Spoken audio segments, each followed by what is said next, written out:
Hello everyone, this is C-ent Melon. Welcome to today's special feature. Today, we are diving deep into the ongoing legal dispute between Xuanyi and Yuehua Entertainment. On April 29, a paparazzo exposed documents detailing communications between Xuanyi and Yuehua Entertainment. One was a notice of termination of the exclusive artist management contract upon expiry, and the other was a reply and notification letter addressed to Yuehua, bearing Xuanyi's signature and fingerprint.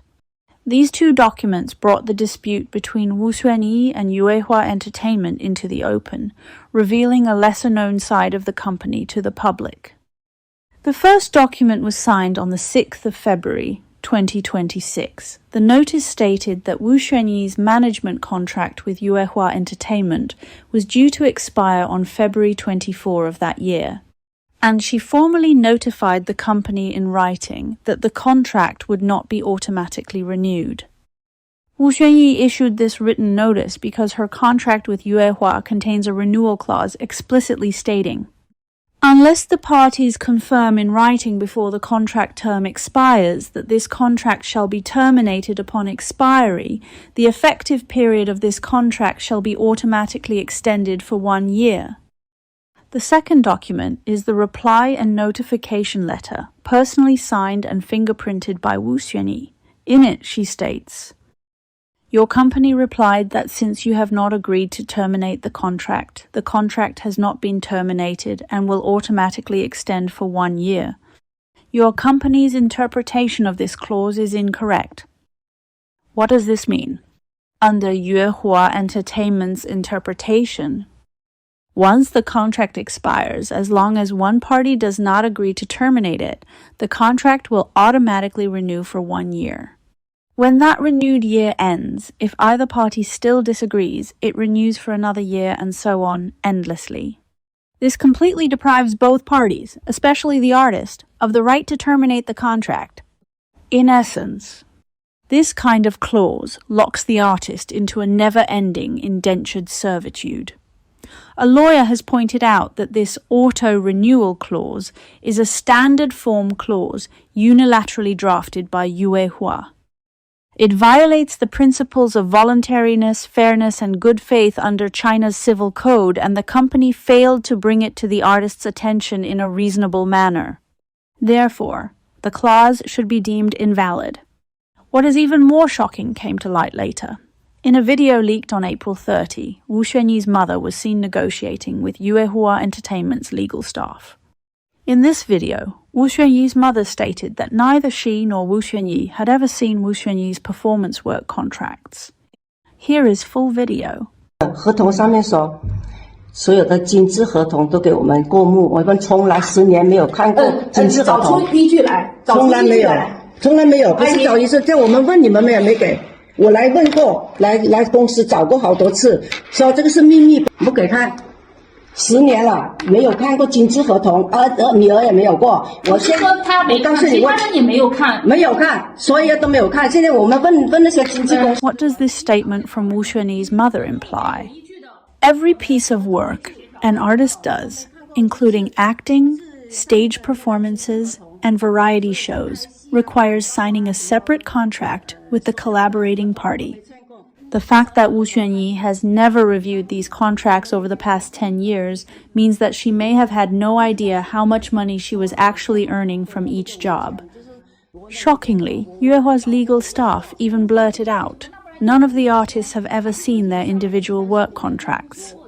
A Yuehua representative also responded in the video, stating that since the contract does not stipulate that artists have the right to review these documents, the company is under no obligation to provide them. This means that artists have virtually no oversight over their own real income. The company can pay them whatever it wants. Yuehua Entertainment manages multiple artists, including Wang Yibo, Cheng Xiao, Wu Xuanyi, Meng Meiqi, Bi Wenjun, and so on. This suggests that even Wang Yibo may have never seen his own work contracts. As the top star who accounts for 60% of the company's revenue, even he has reportedly never laid eyes on the contract documents for any of his performance engagements. Why does Yuehua Entertainment care so much about whether its artists stay or leave? To understand this, we first need to look at the company's history.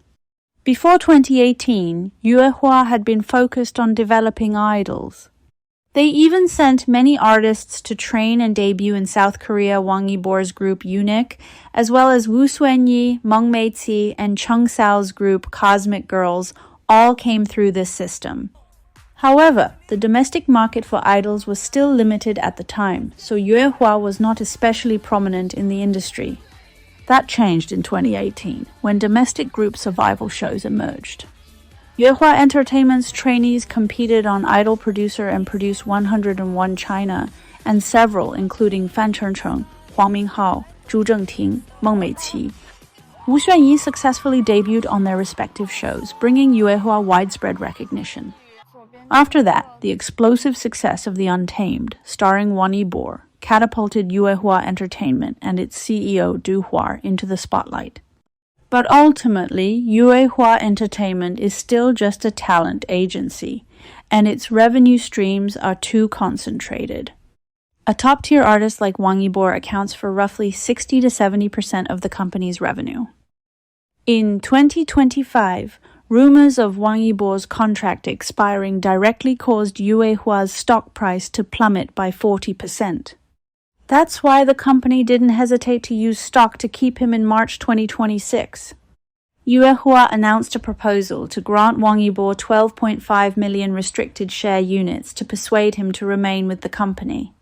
Wu Xuanyi may not be on the same level as Wang Yibor, but she has solid popularity, a steady stream of work, and relatively substantial earnings. For Yuehua, blocking Wu Xuanyi's departure is not just about holding on to one more data point on the revenue chart. More importantly, it's about preventing a domino effect. If more and more artists begin to question the company and their contracts and start walking away one after another, Yuehua's overall revenue and future growth would grind to a halt. Conflicts between management agencies and artists are nothing new in the entertainment industry.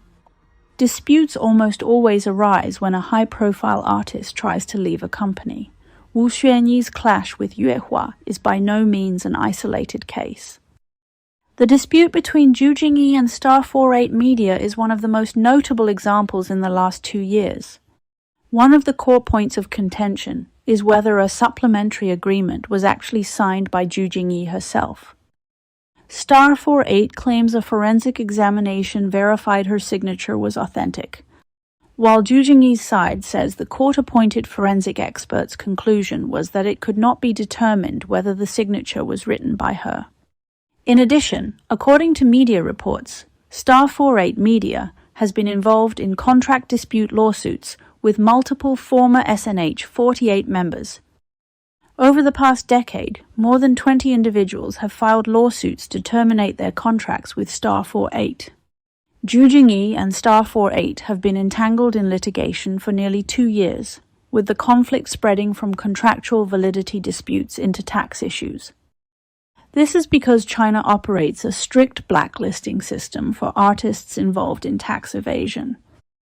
If a management agency reports an artist to the tax authorities over alleged tax violations, and the authorities ultimately find a problem, the artist's career would be effectively over. How will the dispute between Wu Xuanyi and Yuehua Entertainment end? Will it ultimately go to court? Will Yuehua's foundation be shaken by the ripple effects caused by artists other than Wang Yibor? Perhaps only time will tell. But one thing is certain. It's no longer just about one person leaving a company. It's a battle over the soul of the industry.